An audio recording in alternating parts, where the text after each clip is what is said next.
آج دور دراز بیٹھے ہوئے لوگ یہ سمجھتے ہیں کہ فلسطین میں جو کچھ بھی چل رہا ہے وہ ان کا علاقائی جھگڑا ہے، ان کے بارڈر کا مسئلہ ہوگا جیسے ہمارے لیے کشمیر کا مسئلہ بنتا ہے۔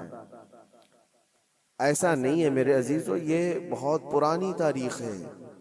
بیت المقدس جو خطہ ہے جس کو مسجد اقصی کہا گیا قرآن پاک میں، جہاں سے رسول کریم صلی اللہ تعالی علیہ وسلم کی معراج ہوئی، جس کا ذکر صاف قرآن پاک میں ہے، سبحان الذی اسری بعبدہ لیلا من المسجد الحرام الی المسجد الاقصی۔ پاک ہے وہ ذات جس نے اپنے بندے خاص کو ایک رات مسجد حرم سے جو مکہ میں مسجد اقصی تک کا سفر کرایا۔ مسجد اقصی کیا ہے؟ قرآن کہتا ہے الذی بارکنا حولہ، جس کے ارد گرد ہم نے برکت رکھی ہے، جس کے ارد گرد برکتیں رکھی گئی ہیں۔ تو مسجد اقصی یہ کل پرسوں والی، سال دو سال پہلے والی یا 100-200 سال پہلے والی مسجد کا نام نہیں ہے، یہ اتنی پرانی ہے جس کی تاریخ تقریباً 4000 سال پہلے کی۔ سیدنا ابراہیم علیہ السلام کے زمانے سے یہ آباد علاقہ، اور ایک دو نہیں ہزاروں انبیاء اکرام علیہ السلام کا وہ قبلہ رہا ہے، اور خود مسلمانوں کا بھی قبلہ اول وہی تھا، پہلے اسی کی طرف منہ کر کے نماز ادا کیا جاتا۔ اور نبی پاک صلی اللہ تعالی علیہ وسلم جب مدینہ طیبہ ہجرت فرما کر آئے تو آپ اندازہ کیجئے کہ بعثت کے 13 سال کے بعد، یعنی حضور کے اعلان نبوت کے 13 سال کے بعد حضور پاک صلی اللہ تعالی علیہ وسلم نے ہجرت فرمائی، مکہ کے 13 سال، اور پھر مدینہ جانے کے بعد وہاں 17 مہینے تقریباً 1.5 سال بیت المقدس کی طرف منہ کر کے ہی نماز پڑھی جاتی تھی، بیت المقدس کی طرف رخ کر کے ہی عبادت ہوتی۔ اور 17 مہینے کے بعد پھر وہ حکم آیا، وہ بھی میرے مصطفیٰ کریم صلی اللہ علیہ وسلم کی خواہش پر، کہ آپ ظہر کی نماز ادا کر رہے تھے اور آپ کے دل میں یہ خیال آیا کہ ہمارا قبلہ بیت المقدس کی بجائے خانہ کعبہ ہوتا تو اچھا ہوتا۔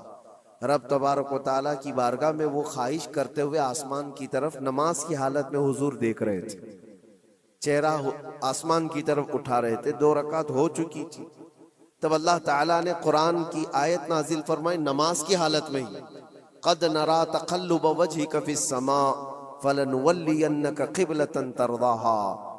اے محبوب، ہم آپ کا چہرہ اٹھانا دیکھ رہے ہیں آسمان کی طرف، اور عنقریب آپ کو اسی طرف پھیر دیں گے جہاں آپ کی رضا ہے، آپ کی جس میں خوشی ہے۔ اور پھر فوراً آیت بھی نازل ہو گئی فولی وجہک شطر المسجد الحرام۔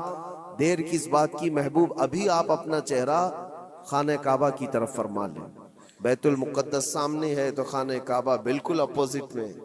حضور اکرم صلی اللہ علیہ وسلم 2 رکعت کے بعد نماز کی حالت میں ہی گھوم گئے، اور اس کے بعد باقی کی 2 رکعت خانہ کعبہ کی طرف منہ کر کے پڑھائی۔ تو قبلہ تو جو بدلا وہ نبی پاک صلی اللہ علیہ وسلم کے زمانے میں 17 مہینے نماز مدینے میں پڑھنے کے بعد، لیکن اس سے پہلے بیت المقدس قبلہ اول رہا۔ بیت المقدس انبیاء اکرام کا مسکن ہے، تقریباً 30,000 کے قریب انبیاء اکرام علیہ السلام اس کے ارد گرد ہیں بیت المقدس کے، اور وہ اس کو قرآن پاک نے ارض مقدس کہا ہے، ارض مقدس بھی قرآن پاک میں اس کا ذکر ہے۔ مسئلہ یہ ہے کہ وہاں پر دنیا کے 3 بڑے پرانے جو ادیان ہیں ان کا وہ محور و مرکز بنتا چلا جاتا ہے، یہودیت، عیسائیت اور مسلمانوں کے لیے، سب کے لیے وہ مقدس ہے، محترم ہے، متبرک ہے۔ یہودی بھی اس کو مقدس مانتے، ان کا بھی قبلہ رہا، اور عیسائی بھی اس کو اپنا مقدس اور محترم عبادت گاہ کے طور پر دیکھتے ہیں، اس لیے کہ عیسیٰ علیہ السلام کی ولادت بھی وہاں قریب میں ہوئی بیت لحم میں، اور عیسائیوں کے لیے بھی وہ ایک مرکز کی حیثیت رکھتا ہے۔ اور یہ آسمانی مذاہب میں ایمان والے مسلمانوں کے لیے بھی وہ مقدس و متبرک ہے، اس کی وجہ چاہے جو بھی ہو، قرآن پاک میں اس کا ذکر ہے، اور نبی پاک صلی اللہ علیہ وسلم نے وہاں سے معراج فرمائی، معراج کا سفر شروع فرمایا۔ تو اس اعتبار سے تین بڑے ادیان جو دنیا کے ہیں، ان میں یہ اختلاف کا مسئلہ آج سے نہیں رہا، برسوں سے رہا۔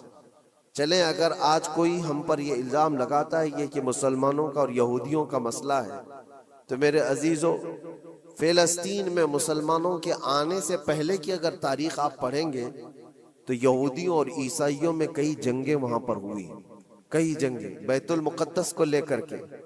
بیت المقدس میں پہلے یہودیوں کا غلبہ تھا، تو عیسائیوں کا بادشاہ ٹائٹس اور ہرکیولس، یہ سب بادشاہوں کے جو نام ہیں آپ تاریخ میں پڑھیں، یہ حضور پاک صلی اللہ تعالی علیہ وسلم کی آمد سے پہلے والے، انہوں نے طاقت حاصل کی، غلبہ حاصل کیا۔ تو ٹائٹس جو بادشاہ تھا عیسائیوں کا، اس نے اتنا قتل عام کیا تھا یہودیوں کا، اتنا قتل عام کہ پورے فلسطین کی زمین خون سے بہہ رہی تھی اس زمانے میں۔ اور پھر جب یہودیوں کا غلبہ آیا تھا تو یہودیوں نے عیسائیوں کا قتل عام کیا تھا، کسی کو چھوڑا نہیں تھا۔ تو بیت المقدس کے حصول کے لیے، اس پر غلبہ حاصل کرنے کے لیے جنگیں برسوں سے چلی، بہت برسوں سے۔ پھر جب وہ دور آیا، حضور پاک صلی اللہ تعالی علیہ وسلم نے اعلان نبوت فرمایا، اسلام پوری دنیا میں پھیلنے لگا۔ پھر بھی حضور اکرم صلی اللہ علیہ وسلم کی زندگی پاک میں بیت المقدس پر، مسجد اقصی پر مومنین کا یا مسلمانوں کا وہ غلبہ نہیں تھا۔ زمانہ بیت گیا، حضرت عمر فاروق رضی اللہ تعالیٰ عنہ کا زمانہ آیا۔ جب حضرت عمر فاروق کا زمانہ آیا تو اسلامی سلطنت کی سرحدیں بہت دور دور تک پھیل گئیں۔ مصر فتح ہو گیا، ایران فتح ہو گیا، روم فتح ہو گیا، بہت سارے علاقے فتح ہو کر اسلام میں داخل ہوئے۔ تو ایک محاذ فلسطین فتح کرنے کے لیے بھی حضرت عمر فاروق کے زمانے میں بھیجا گیا، جس میں حضرت ابو عبیدہ بن جراح رضی اللہ تعالیٰ عنہ بھی موجود تھے۔ اور وہ اسلامی لشکر جب گیا تو فلسطین کو ان لوگوں نے فتح کیا۔ فلسطین جب فتح ہوا، بیت المقدس جب حاصل کیا گیا، وہ بھی تاریخ بڑی عظیم ہے میرے عزیزوں۔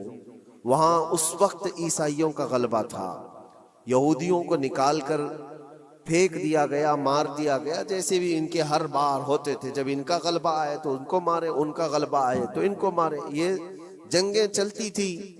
پھر جب اسلام آیا تو اس زمانے میں عیسائیوں کا وہاں غلبہ تھا، انہوں نے حوالے کر دیا بیت المقدس کو، مسجد اقصی کو حوالے کیا۔ تو یہ بہت بڑی خوشی کی بات تھی۔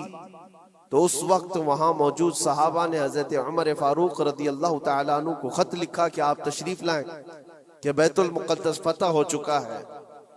اور یہ مسلمانوں کے لیے ایک بہت بڑی بشارت تھی، بہت بڑی عظیم خوشخبری تھی، اور سب انتظار میں تھے کہ امیر المومنین آئیں گے تو ان کے ذریعے سے یہاں پر نماز ادا کی جائے گی۔ حضرت عمر نے خبر پاتے ہی سفر شروع فرمایا تھا، لیکن وہ کس حال میں سفر کیا تاریخ میں موجود ہے۔ وقت کا امیر المومنین جس نے محاذ پہ محاذ چھیڑ رکھے تھے اور بڑے بڑی سلطنتوں کو زیر کر دیا تھا، لیکن بیت المقدس کے فتح ہونے کی خبر پا کر جب جانا تھا تو بہت لاؤ لشکر لے کر کے نہیں نکلے، اپنے ایک غلام اور ایک گھوڑے کے ساتھ نکلے تھے مدینہ طیبہ سے۔ اور وہ بھی اس حال میں نکلے تھے کہ غلام سے طے کر لیا تھا کہ 1 میل میں اس پر بیٹھوں گا، تو چلے گا، اور 1 میل تو بیٹھے گا اور میں اس رسی پکڑ کر چلوں گا۔ یہ دونوں میں طے ہو چکا تھا۔ اس طرح سے امیر المومنین سفر کرتے ہوئے فلسطین پہنچے تھے، بیت المقدس پہنچے تھے۔ حضرت عمر فاروق رضی اللہ تعالیٰ عنہ، یہ باتیں آج اس لیے بتا رہا ہوں کہ جنہوں نے خون کا بازار گرم کر رکھا ہے، اور جو ہم پر یہ الزامات ہیں کہ تلوار کے زور پر علاقے حاصل کیے، تو حضرت عمر کی یہ سیرت بھی بتاؤ، یہ تاریخ بھی بتاؤ کہ فاتح قوم کس طرح سے جاتی ہے، اکڑ کر، لوگوں کو پکڑ کر نہیں۔ حضرت عمر جب بیت المقدس کے فتح کے بعد فلسطین آ رہے تھے، خبر مشہور ہو گئی، عیسائی بھی مسلمان بھی جو وہاں موجود تھے، سب لوگ امیر المومنین کو دیکھنے کے لیے باہر نکلے تھے۔ اتفاق ایسا تھا کہ فلسطین جب قریب تھا تو سواری پر بیٹھنے کی باری غلام کی تھی، حضرت عمر کی باری رسی پکڑنے کی تھی۔ وہ رسی پکڑ کر کے وہاں قریب پہنچے تو لوگوں نے یہ سوچا جو سواری پر بیٹھا ہے وہ امیر المومنین ہے، لوگ سب اس کے پیچھے دوڑنے لگے۔ تو وہاں موجود صحابی رسول حضرت ابو عبیدہ نے کہا، اے لوگو تم غلط فہمی میں ہو، سواری پر بیٹھا ہوا امیر المومنین نہیں، گھوڑے کی رسی پکڑا ہوا وہ امیر المومنین، وہ تو غلام ہے ان کا۔ لوگوں نے پوچھا ایسا کیسے ہو سکتا ہے، تمہارا اتنا بڑا عظیم بادشاہ، اتنا بڑا سلطان، وہ رسی پکڑ کر چل رہا ہو، کوئی غلام بیٹھا ہو؟ کہا یہی تو اسلام کا عدل ہے، فاروق اعظم کا عدل ہے۔ انہوں نے یہ طے کیا ہے کہ راستے میں دونوں برابر کے سفر میں حصے دار ہوں گے، تھوڑا آرام تم کرو گے، تھوڑا آرام ہم کریں گے۔ ان اخلاق کو دیکھ کر موجود کئی لوگوں نے اسلام قبول کیا تھا۔ حضرت سیدنا عمر ابن خطاب رضی اللہ تعالیٰ عنہ اسی موقع پر یہ بھی ارشاد فرماتے ہیں، لوگوں نے جب یہ دیکھا امیر المومنین امیر المومنین کہہ کر پکارا تو آپ کی آنکھوں میں آنسو آئے۔ فتح بیت المقدس کے موقع پر میرے عزیزوں ہو سکتا ہے کسی کا سینہ چوڑا ہو جائے کہ بیت المقدس فتح کر لیا ہے، اب ہم نے مسلمانوں کا قبلہ اول واپس آ گیا ہے۔ اس لیے کہ تاریخ میں پہلے سے موجود ہے اور بعد میں بھی کہ جس بادشاہ نے وہاں پر چڑھائی کی اور فتح کیا، غلبہ حاصل کیا، اس نے غرور کرورتا ایسی دکھائی کہ سارے لوگوں پر یہ دھوس جمانا چاہا کہ یہ میری طاقت کا نشہ دیکھ لو، میں جب طاقت سے چڑھائی کرتا ہوں تو کیا حالات ہوتے۔ سب کو جس بادشاہ نے بھی بیت المقدس پر چڑھائی کی ہے اس نے اپنا غرور اور اپنا گھمنڈ لوگوں کو دکھایا۔ یہ امیر المومنین عمر ابن خطاب تھے، جب بیت المقدس فتح ہونے کے بعد آئے تھے تو آنکھوں میں آنسو تھے اور روتے ہوئے لوگوں سے کہا، اے لوگوں میری کوئی حیثیت نہیں، میں تمہیں بتاتا ہوں میں خطاب کا بیٹا عمر ہوں۔ بچپن میں مجھ سے 2 بکریاں نہیں سنبھلی جاتی تھی، میرے باپ مجھے مارتے تھے، جب بکریاں میں نہیں سنبھال پاتا تو روز مار کھاتا تھا، اور آج اللہ کے فضل سے پورے علاقے مصر، یمن، عراق، ایران، روم، اب یہ فلسطین، عرب، حجاز، تقریباً آج کی 6 کنٹری جس کا رقبہ 36 لاکھ اسکوائر کلومیٹر کے آس پاس ہوتا ہے۔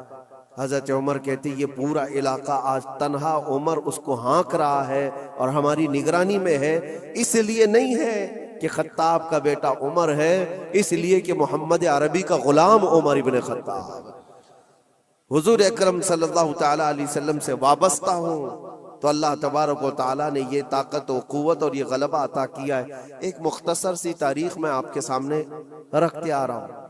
پھر حضرت عمر فاروق رضی اللہ تعالیٰ عنہ کے فتح کے بعد بیت المقدس میں تقریباً 200 سال تک اسی طرح کا معاملہ رہا، پھر ڈھیلا ہو گیا، پھر عیسائیوں کا غلبہ آیا، عیسائیوں نے دوبارہ بیت المقدس کو حاصل کیا، پھر وہ بھی 100 سال کے اوپر زمانہ بیت گیا، پھر بیت المقدس کے حصول کے لیے جگہ جگہ مسلمانوں میں بہت سارے محاذ نکلے، لیکن اللہ تعالیٰ نے دوبارہ فتح بیت المقدس کا صحرا سلطان صلاح الدین ایوبی کو عطا فرمایا۔ وہ ایک جرنیل تھے، اسلام کے نڈر تھے اور بہادر، عظیم بہادر، جنہوں نے عدل و مساوات تو ایسے کیے ہیں، عیسائیوں نے بھی آج اپنی کتاب میں لکھا ہے ہم نے ایسا کوئی سپہ سالار دنیا میں دیکھا نہیں جیسا صلاح الدین تھا۔ صلاح الدین نے اپنے نفس کے لیے، اپنی ذات کے لیے کسی ایک کو بھی مارا نہیں، کسی ایک کو بھی بندھک نہیں بنایا۔ بے شمار لوگ جو عیسائی تھے وہاں پر، ان کو مال جائیداد جو چاہیے وہ سب دے کر کے آزاد کیا ہے۔ کہا کہ صرف بیت المقدس یہ مقدس جگہ ہے، اس کی گندگی اور اس کی ناپاکی میں نہیں دیکھ سکتا۔ باقی جب بیت المقدس فتح ہوا تھا صلاح الدین کے زمانے میں تو اس وقت عام اعلان تھا جس کو جو لے جانا ہے لے جائے۔ دروازوں سے سونے کے جو نقش تھے، عیسائی جب بھاگ رہے تھے وہ بھی کھرچ کر کے نکال رہے تھے لے جانے کے لیے، جو ہاتھ میں آئے وہ سب۔ لیکن صلاح الدین نے منع کیا تھا کسی کو کچھ نہ پوچھا جائے، مال و جائیداد، دنیا کی دولت سب انہیں مبارک ہو، اللہ کا یہ مقدس گھر ہمارے حصے میں آیا۔ یہ بھی تاریخ موجود ہے۔ اور صلاح الدین ایوبی، سیدنا عمر ابن خطاب رضی اللہ تعالیٰ عنہ کے زمانے کی یہ فتح یابیاں، یہ دور اسلام میں ہے مسلمانوں کے لیے۔ پھر زمانہ بیتتا گیا اور پھر یہ انہی حالات میں بحمدہ تعالیٰ تقریباً 1000 سال چل پڑے، تقریباً پورے 1000 سال بھی نہیں، لیکن جب یہ ورلڈ وار ہوئی فرسٹ، اس کے بعد پوری دنیا میں خلافت عثمانیہ کا دبدبہ ختم ہوا، تو دوبارہ پھر یہ ساری جو دسیسہ کاری ہے آج جو آپ دیکھ رہے ہیں، سب سے پہلے بے گھر تھے جو یہودی پوری دنیا میں، جن کے لیے ٹھکانہ نہیں تھا، کوئی جگہ نہیں تھی، انہوں نے ایک معاہدے کے تحت 4000 یہودیوں کو صرف فلسطین میں بسانے کی اجازت مانگی تھی۔ اس وقت عرب بھی غیر منقسم تھا، بٹا ہوا نہیں تھا، پورا عرب ایک تھا، فلسطین، جارڈن، ملک شام، یہ سب علاقے ملے ہوئے تھے، ایک ہی خلافت کے اندر آتے تھے، خلافت عثمانیہ کے اندر۔ اس وقت صرف 4000 لوگوں کو وہاں بسانے کی اجازت لی گئی تھی۔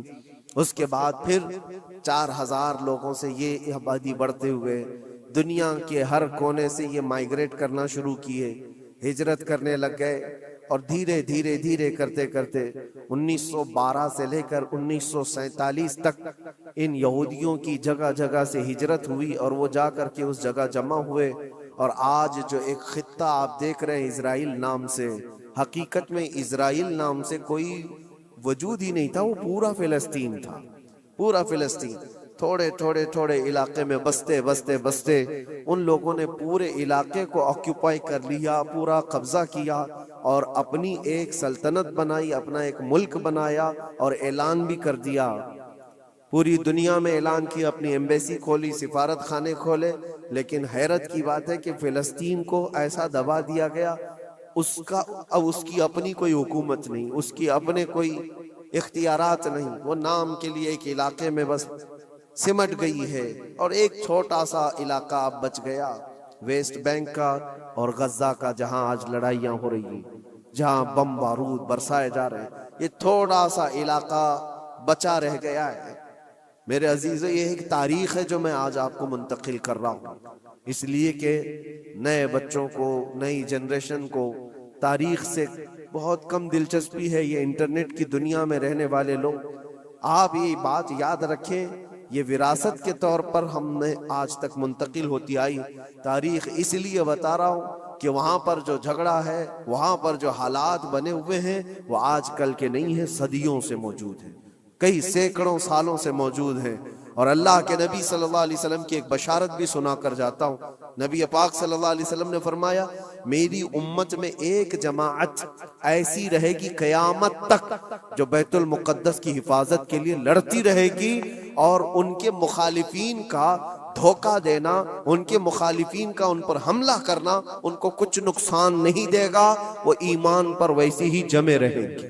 یہ حضور پاک کی بشارت ہے۔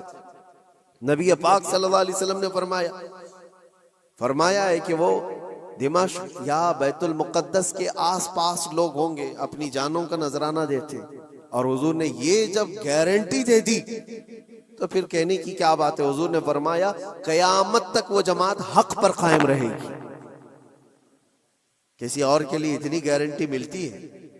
حدیث پاک میں حضور نے فرمایا ان کے لیے وہ ایک جماعت ایسی ہوگی قیامت تک وہ حق پر قائم رہیں گے، حق پر قائم رہیں گے بیت المقدس کی حفاظت کے لیے۔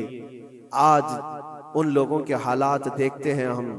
پھر میں آپ کو ایک آیت جو شروع میں پڑھا عرض کیے دیتا ہوں۔ رب تعالیٰ فرماتا ہے وَسَيَعْلَمُ الَّذِينَ ظَلَمُوا أَيَّ مُنْقَلَبٍ يَنْقَلِبُونَ، ان قریب ظلم کرنے والے یہ دیکھیں گے کہ اللہ ان کو کس کھائی میں گراتا ہے، کس پلٹی وہ پلٹیں گے، وہ انجام آئے گا۔ کسی بھی ظالم کو چھوڑا نہیں گیا ہے، ظلم کی انتہا ہو گئی، ظلم کی انتہا ہو گئی۔ حیرت ہوتی ہے یہ دنیا آج جو نیوٹرل بنتی ہے، سیکولر بنتی ہے، ان کی زبانوں میں کیا دہی جم گیا ہے۔ ان چھوٹے سے بچوں کی موت پر کوئی دو جملے بولنے کو تیار نہیں، صرف اس لیے کہ مسلمان ہیں، صرف اس لیے کہ وہ ایمان والے ہیں۔ میرے عزیزو، دنیا میں کہیں کسی کی ظلمن موت ہو جائے تو ساری میڈیا چیختی ہے، چلاتی ہے، اور آج جہاں 49,000 لوگوں کو قتل کر دیا گیا، مار دیا گیا، ان کا قصور کیا تھا بتائیں؟ ان کا قصور کیا ہے؟ جنگ جس سے چل رہی ہے اس جماعت کا تو کوئی نشانی نہیں ملتا. جس جماعت کے ساتھ، جس تحریک کے ساتھ، جس تنظیم کے ساتھ یہودیوں کی جنگ چل رہی ہے، اس تنظیم کا کون مر رہا ہے، اس تنظیم کے کتنے لوگ مارے جا رہے ہیں، اس کا کوئی حساب نہیں.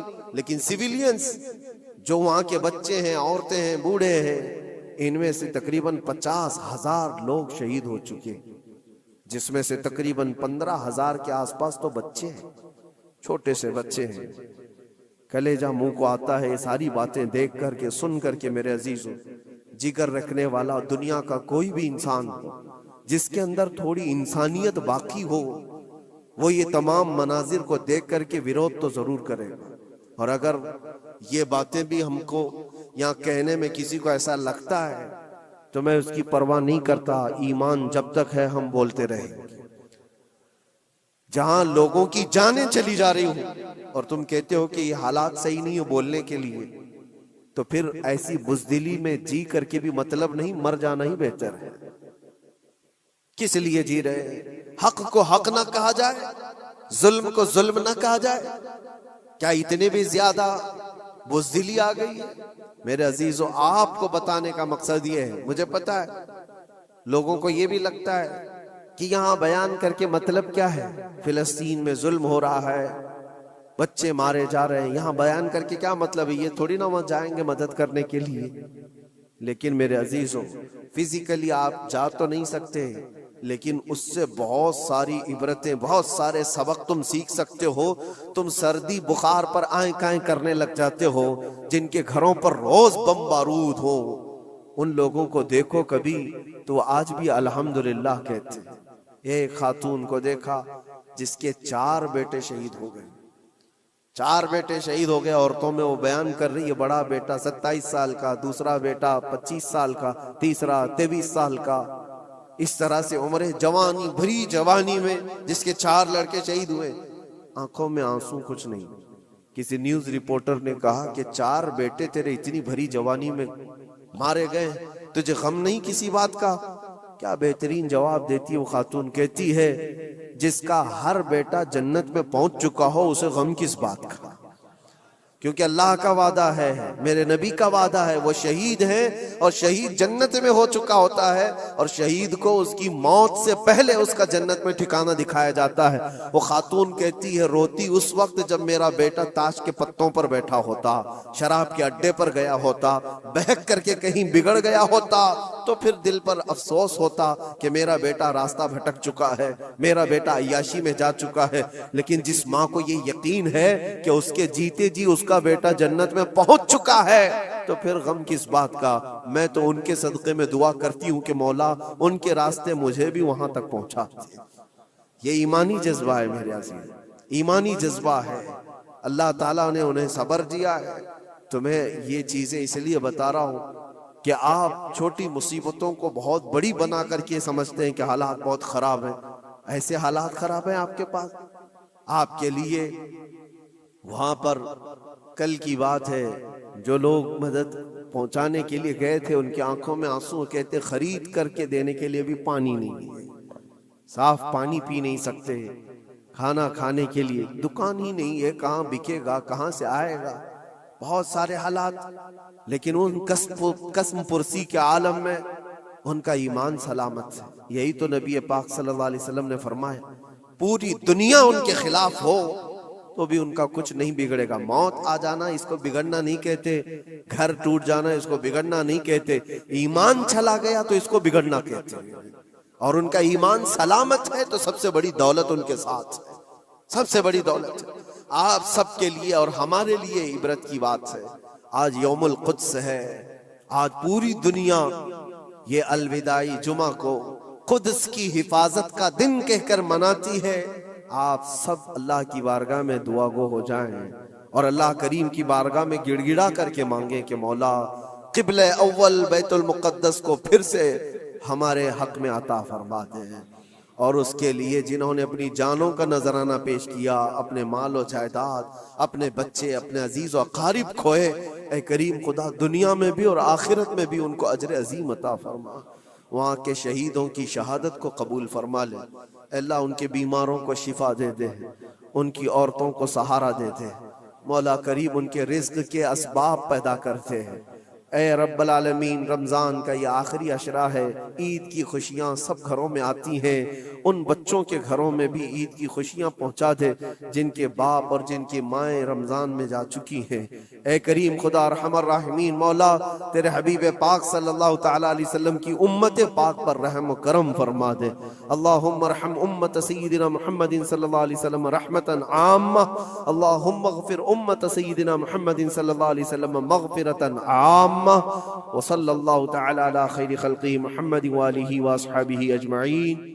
رمضان کے متعلق بھی باضابطہ اللہ تبارک و تعالی نے خصوصیت کے ساتھ بیان فرمایا، اسی طرح جمعہ کے لیے بھی اللہ تعالی نے خاص سورہ نازل فرمائی، لیکن جب یہ دونوں ایک ساتھ جمع ہو جائیں تو ان کی فضیلتوں پر اور بھی بلندیاں آ جاتی ہیں، جمعہ رمضان میں ہو۔